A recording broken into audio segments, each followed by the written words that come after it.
दिनै मानि सायाव नोंथांमोना प्रग्राम लादोंमोन एसे फोरमायना होनो। दिनै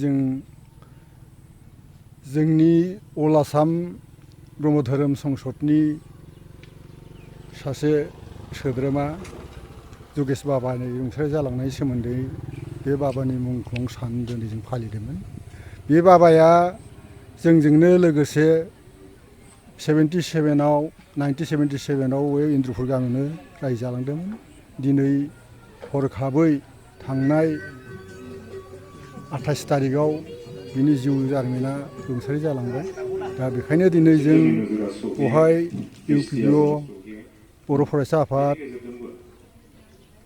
बाथौ गौथुमनि बायदि बिबानाव थानाय बिबानगिरि बिथांमोनखौ लानानै आरो साहित्य सभाखौ लाफानानै जों दिनै जयैनो जोंनि धनसिया आन्सलिक ब्रह्म मन्दिराव जों बे बाबानि नामै मुंख्लं सान फालिदों। दा बेखायनो जों बेखिनिखौनो जों अराय सम बिनि जिउ जारिमिना गोजोनै थाहैनो थाखाय जों जा एसे हादों बेखौनो जगार खालामनानै जों गाजा गोमजायै खुंनो हायाखैब्लाबो जा सासे ओंखारदों जोंनि भक्तफोर बर' थुनलाइनि आफादनि आफादगिरि बिथांमोनाबो थाफानानै जों लोब्बा लाफानानै जों खुंनाय जादों। बेखिनिखौ आं फोरमायबाय जगेश बाबा ब्रह्मनि मुङै। बिथाङा इन्द्रुपुर गामियावनो जोंजोंनो गोदो 1977आव रायजो जालांखानायमोन। बिनिफ्रायसो बिथाङा गहपुराव खारलांनानै बिथाङा गहपुरावनो दा रुंसारि जालांबाय। दा बेखिनिखौ आं बुंबाय। बिथांनि समाव बड'फा उपेन्द्रनाथ ब्रह्मखौ बुंनो नांगोन आरो बिनि सिगां एसे जों आवगायनो नांगोन। आं मालाबा बर'फोरखौ बांगाल जंगाल सरनिया हारसा माबा माबि जालांनायफोरखौ होबथाजोबनायनि मोनसे परिबेसखौ बिथाङा लाबोदोंमोन।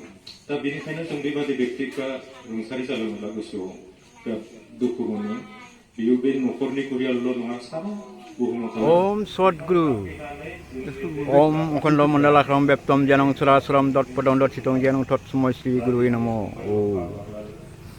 ओम माया हि बरदे देवी दियकरे ब्रह्म बादुनि गायत्री छंद समातो ब्रह्मजनी नमो सते। ओम सद्गुरु ओम भुव ओम सोम हम जनम तपोम सत्यम ओम तत्सवितुम वरेणम भर्गो देवस्य धीमहि धियो प्रचोदयात्। ओम आपोजक्ति रश्मितं ब्रह्मणे भूर्भुव ओम सद्गुरु।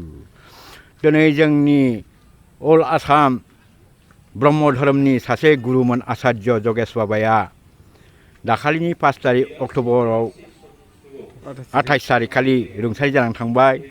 बिनि आत्मानि हदगतिनि थाखाय जों दिनै धनसिया आन्सलिक ब्रह्म धर्मनि भक्त आइ बाबाफ्रा जा सासे सानै ओंखारनो हादों, बेजोंनो जों दिनै इसोरनि खाथियाव प्रार्थना गायनानै जोङो बिनि आत्मा हदगतिखौ मोजाङैनो सहैथों, मोजाङै इसोरनि खाथियाव मोनहैथों होननानै जोङो इसोरनि खाथियाव आर'ज गाबनानै जों प्रार्थना खालामनानै जों बिनि मुंख्लंखौ दिनै फालिनाय नियमैनो जों दा हगारहरबाय।